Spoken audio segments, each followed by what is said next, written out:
সাহাবা একরামের জীবনীতে দেখবেন একটা খেজুর খেয়ে সারাদিন রোজা, অনেক সময় ছিল না বলে একটা খেজুরকে 3-4 জনে ভাগ করে খেয়েছেন। এবার আমাদের বিবেক বলে ছোট্ট একটা খেজুরের টুকরা মানুষের খিদা কি আর মিটাবে, এটা তো পেটের এক অংশও খুঁজে পাওয়া যাবে না। এটা হচ্ছে সাধারণ মানুষের চিন্তা, কিন্তু মুসলমানদের চিন্তা ভাবনা সবসময় একটু আপডেটেড থাকতে হবে, একটু স্ট্যান্ডার্ড রাখতে হবে। সেটা কি? নবী বলেছেন 5 জন আছে, খাবার আছে একজনের, তোমরা ভাগ করে খাও। এই ভাগ করে খাওয়ার ভিতর আল্লাহ এমন নিয়ামত, এমন বরকত দিবে, এক প্লেট খাইলে যতটুকু পেট ভরে, ভাগ করে খেলে তার চাইতে বেশি পেট ভরে যাবে। একজন আল্লাহর বান্দা বিপদে পড়ে আরেকজন আল্লাহর বান্দার কাছে কিছু টাকা ধার নিয়েছে। তো ধার নেওয়ার সময় বললেন, ভাই আমার বিপদ, কিছু টাকা আমাকে দাও, আমি ব্যবসা করে তোমাকে টাকাটা দিয়ে দিব। আর আপনারা জানেন আগের যুগের ব্যবসা ছিল নৌপথে। বলেন না ভাইয়া, কি পথে? নৌপথে। এত সুন্দর যোগাযোগ ব্যবস্থা ছিল। তখন সে দেনেওয়ালা ব্যক্তি জিজ্ঞেস করছেন, আপনি যে আমার থেকে টাকাটা নিচ্ছেন, কিছু জামিনদার তো লাগবে, কিছু তো জমা দিতে হবে, কিছু তো সাক্ষী লাগবে। তা আপনার সাক্ষী কই, জামিনদার কই, মর্টগেজ কই? সে আল্লাহর প্রেমিক বললেন, ভাই আপনাকে দেওয়ার মতো কিছু নাই আমার কাছে, সাক্ষী রাখার মতো কেউ নাই, তবে আমার আল্লাহকে জিম্মা রাখলাম। ঈমানের পাওয়ারটা দেখেন, আমার আল্লাহকে সাক্ষী রাখলাম।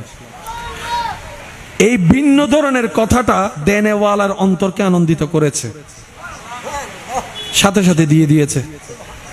এবার উনি দীর্ঘদিন যাওয়ার পরে যখন সেই টাকাটা রিটার্ন করার সময় আসলো, উনি অন্য দেশে ব্যবসা করে নৌপথে আসার জন্য চেষ্টা করছে, কিন্তু উনি আসার আগেই নৌকা ছেড়ে দিয়েছে। টাইমে টাইমে পৌঁছানোর আর কোনো সুযোগ।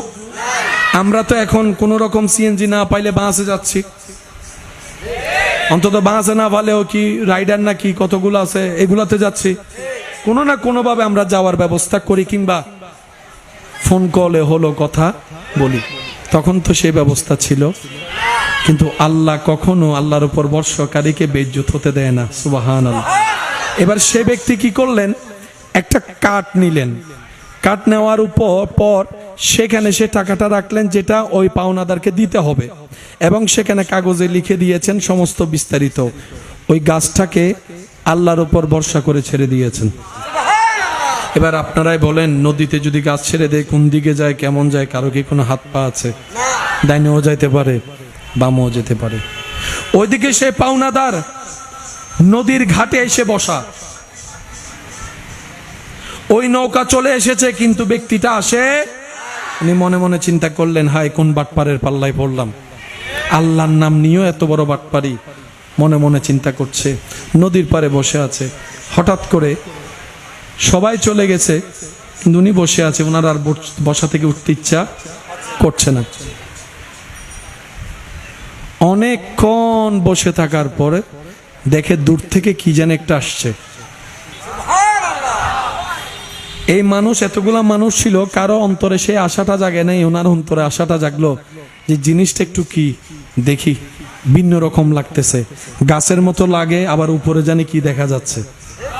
এবার সেই জিনিসটা নিয়ে যখন উনি কাগজটা খুললেন, সেখানে লেখা আছে, ভাই আজকের তারিখে আপনাকে দেওয়ার কথা ছিল, এই এই ঘটনা ঘটেছে, আমি দিতে পারি নাই, তাই যে আল্লাহকে সাক্ষী রেখে নিয়েছিলাম হয় নাই, যে আল্লাহকে সাক্ষী রেখে নিয়েছিলাম ওই আল্লাহর নামে আজকে এই জিনিসটা আপনার কাছে পৌঁছাই দিলাম।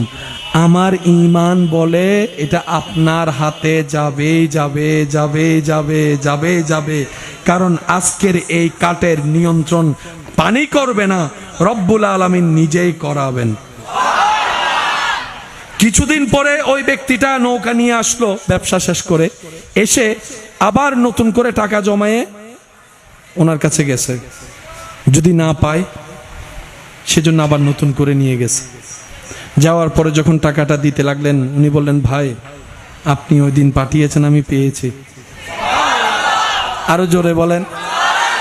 বান্দা যখন কোনো কাজে নামে তার এফোর্ট অতটুক হয় না, সে বান্দা রবের ইবাদত না করলো রব্বুল আলামিন তাকে আটকায় রাখে না, গায়বী মদদের মাধ্যমে তাকেও সাহায্য করে, কারণ তিনি হচ্ছেন আমাদের রহমানুর রহিম।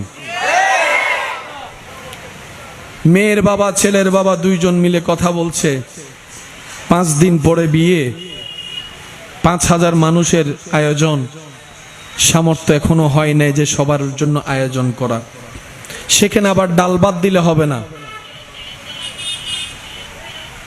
বিয়ের টেবিলে ডাল ভাত দিলে